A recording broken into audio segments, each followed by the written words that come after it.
Full length podcast episode consume చేయలేకపోతే దాని నుండి జనరేట్ అయిన షార్ట్ అండ్ ఇన్ఫర్మేటివ్ క్లిప్స్ కోసం ది ఆర్ఆర్ఆర్ షో క్లిప్స్ అనే యూట్యూబ్ ఛానల్ని సబ్స్క్రైబ్ చేసుకోండి.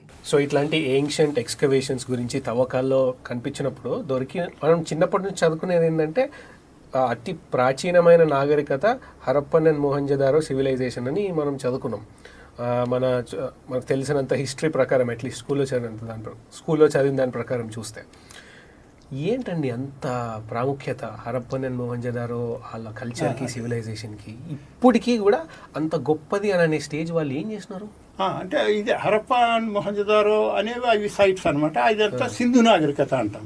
ఇండస్ వ్యాలీ సివిలైజేషన్ అని సింధు నది పరివాహక ప్రాంతంలో ఉన్న నాగరికత అనమాట.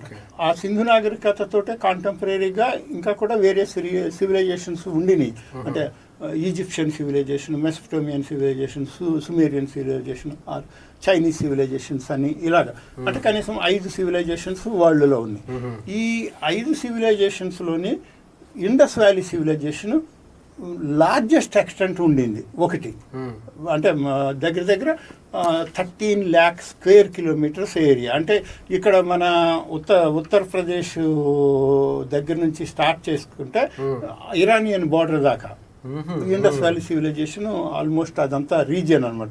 అటు పక్కన ఆఫ్ఘనిస్తాన్, ఇంకా నార్దర్న్ ఆఫ్ఘనిస్తాన్, అలాగే almost southern border of central Asia నుంచి నర్మదా రివర్ దాకా లార్జెస్ట్ ఏరియా కవరేజ్ ఒకటి. రెండోది ఏమంటే ఈ మిగతా ఇంపార్టెంట్ 5 సివిలైజేషన్స్ ఉన్నాయన్నాను కదా. ఈ సివిలైజేషన్స్లోని లేని కొన్ని అడ్వాన్స్డ్ ఫీచర్స్ మనకి ఇండస్ వ్యాలీ సివిలైజేషన్లో కనిపిస్తాయి. అంటే ఒకటి చెప్పాలంటే సిస్టమేటిక్ టౌన్ ప్లానింగ్.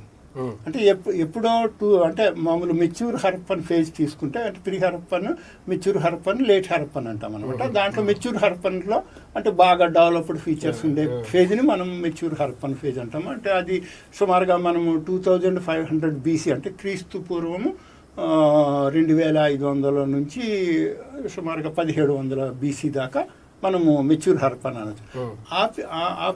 ఆ పీరియడ్లో ఉన్న కంటెంపరీ సివిలైజేషన్స్ అన్నీ తీసుకున్నా కూడా ఈ ఇండస్ వ్యాలీ సివిలైజేషన్లో ఒక్కటే మనకి systematic town planning in grid pattern. అంటే మామూలు చెస్ బోర్డు ప్యాటర్న్ లాగా గ్రిడ్ ప్యాటర్న్లో టౌన్ ప్లానింగ్ ఉండింది. టౌన్ ప్లానింగ్ అంటే ఎక్కడ పడితే అక్కడ వాళ్ళు ఇల్లు అయ్యి కట్టుకోకూడదు. రోడ్స్ అయ్యి ఆల్మోస్ట్ చాలా మటుకు రోడ్స్ అయ్యి స్ట్రైట్గా ఉంటాయి. ఒక సిస్టమేటిక్ అంటే there is clear evidence that town planning was followed. అంటే that means they had a very strong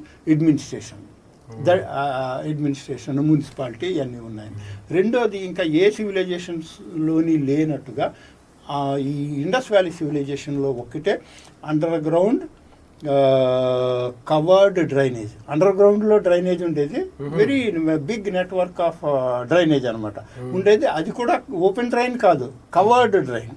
and that their drainage system was more advanced than the drainage system which is followed nowadays. బయట కనిపిస్తూ ఉంటుంది, మన దగ్గర బయట కనిపిస్తూ ఉంటుంది. There are some of the features అక్కడ ఇండస్ వ్యాలీ సివిలైజేషన్లో ఇక్కడ మనకున్న దీనికంటే కూడా చాలా అడ్వాన్స్డ్ ఫీచర్స్ ఉన్నాయి. వాళ్ళకి చెప్తాను, వాళ్ళకి మ్యాన్ హోల్స్ ఉన్నాయి. అంటే క్లీనింగ్ చేసేదానికి అన్ని చాలా మట్టుకు డ్రైనేజెస్ బ్రిక్ తోటి కట్టేవారు అనమాట. Big network, big drains, small drains అవన్నీ అవి రివర్లోకి డ్రైన్ చేసేవారు అనుకోండి. That is a different thing. ఈ కవర్డ్ ఏమి ఓపెన్గా ఉండే కదా, అంతా కవర్ చేసి ఉండేవారు అనమాట. అక్కడ మనము 2 ఆస్పెక్ట్స్ చేసుకోవాలి. ఒకటి, they were excellent engineers. Engineering aspects తెలియకపోతే లెవెలింగ్ మెయింటైన్ చేయలేం. లెవెలింగ్ మెయింటైన్ చేయకపోతే మీకు వాటర్ ఫ్లో కాదు.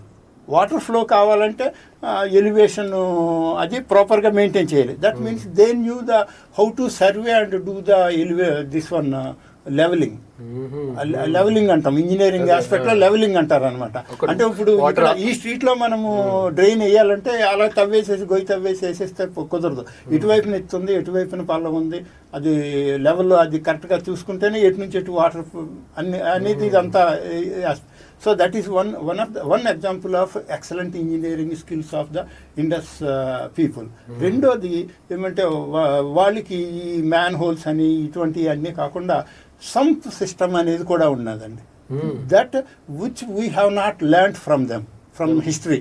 మనము వాళ్ళ నుంచి పాఠాలు నేర్చుకోని వలన మనము ఈ డ్రైనేజెస్ బ్లాక్ అయ్యి సఫర్ అవుతున్నాం. వాళ్ళకి సంప్ సిస్టమ్ అనేది ఉండేది. సంప్ సిస్టమ్ అంటే ఈ డ్రైనేజ్లో అక్కడక్కడ వాళ్ళు ఒక పిట్ లాంటిది ఏర్పాటు చేసేవారు అనమాట. పిట్ లాగా, దట్ సంప్ అంటాం. సంప్ అంటే ఏమవుతుందంటే ఇప్పుడు వాటర్ ఫ్లో అవుతున్నప్పుడు దాంట్లో కొంత సాలిడ్ మెటీరియల్ వస్తుంది, ఏదో మట్టి, ఇసుక, ఇంకా వేరే వీళ్ళు పాడేసిన మెటీరియల్ ఇదంతా వస్తూ ఉంటాయి. అవన్నీ ఈ పిట్లో ట్రాప్ అయిపోతాయండి. అక్కడ పిట్లో ట్రాప్ అయిపోయి only water would be flowing through the drainage. Only water would be flowing through the drainage, whereas the all particulate matter, solid material gets trapped. దాంట్లో ఉంటుంది. అప్పుడు పీరియాడికల్గా వాళ్ళు క్లీన్ చేసి డ్రైన్ని క్లీన్గా ఉంచుతారు. మన వాళ్ళు ఏం చేస్తారండి, మ్యాల్ హోల్ ఓపెన్ చేసి అదంతా బురద అదంతా బయటికి తీసి అక్కడ పక్కన పాడేస్తారు. మళ్ళీ వాన రాగానే అది మళ్ళీ లోపలికి వెళ్ళిపోతుంది. ఈ లోపల ఒకసారి డ్రైన్ బ్లాక్ అయిపోయి వానలు రాగానే ఫస్ట్ రెయిన్స్కి మనకి మొత్తం నిండిపోతూ ఉంటాయి. అదంతా మరి we have not learn lessons from them how to maintain proper drainage system అనేది. సంప్ సిస్టమ్ అనేది వాళ్ళకు ఉండిందండి. ఇప్పుడు మన మోడర్న్ సిటీల్లో అక్కడ సంప్ సిస్టమ్ అనేది, సంప్ సిస్టమ్ అనేది మనం పెట్టుకుంటే మన డ్రైనేజెస్ క్లీన్గా ఉంటాయి. అలాగే. So that way also they are very advanced. ఇంకా వేరే ఇప్పుడు స్క్రిప్ట్ అని ఇటువంటి ఆస్పెక్ట్స్లో తీసుకున్నా కూడా అంటే most of their material is almost like అంటే ఎలాగుంటుంది, ఆ పెర్ఫెక్షన్ ఎలాగుంటుందంటే వీ కెనాట్ ఇంప్రూవ్, అంత రిక్రియేట్ చేయలేము, అంతకంటే ఇంకా బాగా మనం చేయలేము అన్నంత ఫైన్గా ఉంటాయి అన్నమాట వాళ్ళ మెటీరియల్ ఇది. So that way it was very advanced civilisation. అందుకనే మనకి అది ఒక గొప్ప సివిలైజేషన్గా ఉంటుందండి అది ఇండస్ వ్యాలీ సివిలైజేషన్.